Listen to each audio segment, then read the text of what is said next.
President Trump again tonight ignoring his own CIA's assessment that journalist Jamal Khashoggi was murdered by Saudi agents on the orders of the Crown Prince Mohammed bin Salman.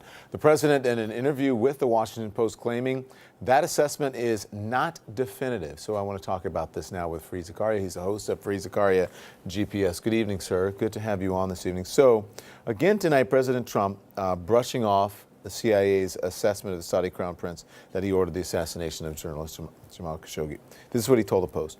Maybe he did, maybe he didn't, but he denies it, and people around him deny it. And the CIA did not say affirmatively he did it either, by the way. I'm not saying that they're saying he didn't do it, but they didn't say it affirmatively. We'll let grammarians figure out the... I know, it's kind of hard to read, but it's incredible to hear that from the President of the United States, isn't it? Well, what's sad about it is I don't understand why the president is on his knees with the Saudi royal family. It's perfectly understandable, and Americans are adults. If you were to say, look, this was a terrible thing, we have to hold them accountable, here's what we're going to do, but we're not going to destroy the relationship. We've got serious strategic relationship with Saudi Arabia. We've got to do this, that, and the other. For some reason, he wants to buy the Saudi cover-up. For some reason, he wants to affirm the Saudi cover-up. For some reason, he wants to participate in the Saudi cover-up. And for a president of the United States, that's demeaning. The larger question, of course, is why are we subcontracting U.S. foreign policy in the Middle East to Saudi Arabia? Leave the Khashoggi matter aside. Why have we supported a Saudi war in Yemen that has now created the worst humanitarian crisis in the world? 1.5 million people are on the verge of famine. You go to Yemen, and there's a brilliant New York Times report out of Yemen. You go to Yemen, and they believe that this is an American war against them. Because they look at the bombs they made in America, they look at the planes they made in America, they look at the intelligence comes from America, the logistics comes from America.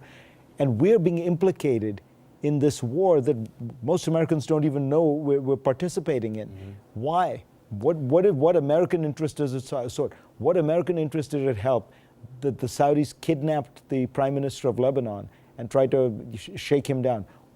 That they blockaded Qatar? These are all Saudi goals.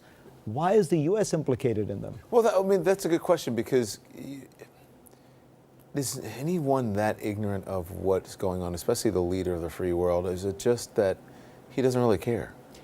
Well, there are a whole bunch of theories, right? One of them, to be honest, is there some reason why Donald Trump is being so nice to the Saudis? It is not. There are people who have speculated the Gulf Arabs provide an enormous amount of the investment capital for real estate. Who the hell knows whether that's it? But again, as with Russia, there is a puzzling pattern where you say, why do this? This is not in America's interests.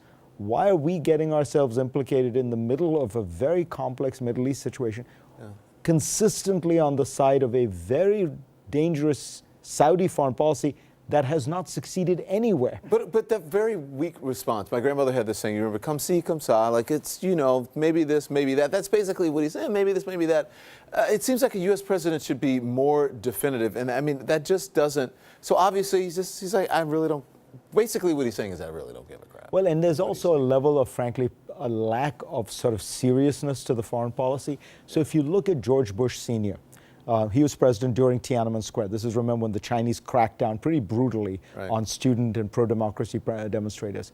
And the Bush administration did hold the Chinese accountable, did impose sanctions, did suspend some important relationships. But then a couple of months later, they sent the national security advisor to Beijing and said, look, we regard the U.S.-China relationship as too important. We want to restart it. But we can't pretend you didn't do what you did.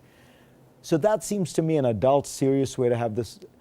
Again, why are we participating in a Saudi cover-up? Why can't we say what is plain for the world to see with regard to this particular case and say, that doesn't mean we have to upend the whole relationship? That is the big question, the unanswerable question, I believe.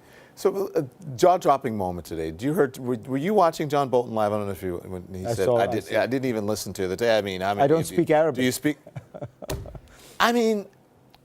What kind of answer is that? Well, you do have to say to yourself, if you're a national security advisor and you're only going to listen to the intelligence that comes to you in English, you're going to have a very We're limited, in big trouble. You're gonna have very, but in a sense, that doesn't matter. I mean, Franklin Roosevelt didn't probably hear the Japanese, saying Tora, Tora, Tora when they bombed Pearl Harbor. The point is the policy. Why has American policy become captive to Saudi foreign policy? It should be the other way around. When President Trump keeps talking about how it's important for us to keep the Saudis happy, he gets it fundamentally wrong. It is important for the Saudis to keep America happy. We are the big brother in this relationship. We are the ones who are protecting this regime. We're the ones that supported. The Saudis, after 75 years of buying American military hardware, cannot turn around and on a dime say that, oh, we're just going to get Russian stuff from now on. It doesn't work like that. It's not like having an iPhone and then getting an Android. Right. This is a much more complicated deal. And it seems as though Trump doesn't understand. He's the guy with leverage here, not the Saudis. So let me let's talk about climate change, all right? Because the president, telling the Post, the Washington Post, one of the problems that a lot of people like myself, we have very high levels of intelligence, but we're not necessarily such believers. And then he added this, as to whether or not it's man-made and whether or not the effects that you're talking about are there, I don't see it. People with high-level intelligence, don't they accept their own administration's report about climate change and experts and hundreds of scientists in the scientific community? This is in some ways the most troubling shift that's taken place in the Republican Party under Trump. People forget that in 2008, John McCain ran as a Republican, as the presidential nominee of the Republican Party, in favor of a cap and trade, in favor of effective version of a carbon tax, in favor of massive subsidies for renewable energy. This was the Republican position. Ronald Reagan enacted policies to help the environment with regard to the ozone layer. George H.W. Bush was, much more green than any Republican is today. If you think about Republican governors like Christine Todd Whitman, who later became the EPA administrator, the Republican Party has had a long tradition of environmental activism. What we now have is, people who are saying 2 + 2 is equal to 6. I mean, it is really denying basic science. And you wonder to yourself, do you take that approach with other stuff? When you're ill, do you decide you're not going to trust the experts? You're going to go to your local witch doctor? No, you trust the experts. Yeah. Why on this issue do they get to pick and choose? And this is, of course, the fundamental issue facing the planet. Yeah. And on that issue, they say, no, we don't trust, who knows about the science? It's like the next time you have to get an operation, I'd like to hear you dispute the views of the 3 surgeons who tell you need to get an operation. Or the next time you're touting the advances of NASA being able to send a rover to the moon, to Mars. Right, that's science. And it's the same science, by the way. It's not like that's a different science, that climate science is some kind of voodoo stuff that left-wingers are doing. No, this is just 2 + 2. It's just, So let's talk about, you have the special. The special is called Presidents Under Fire, the History of Impeachment. And you dug into that, you say that impeachment, right, has been cheapened over the last years. Explain that. If you look at impeachment over the course of American history, it was something that was viewed as a kind of nuclear option. This was the thing you did, because in any democracy, what you want to do is change governments when you don't like them, when you think the president is doing a terrible job, when you think your congressman is doing a terrible job, by voting him or her out of office. Impeachment was meant to be the thing you reserve for the really special, the rare case. As they call it, the nuclear option, sort of. In a sense, like the Nixon case, right? When the Nixon case is a textbook example of impeachment working. Right. Over the last 20 years, we have had massive, sustained calls for the impeachment of everybody. I mean, it was true for George W. Bush. It was true for Obama. Bush and Obama both ended their presidencies with 33% of the American public calling for their impeachments.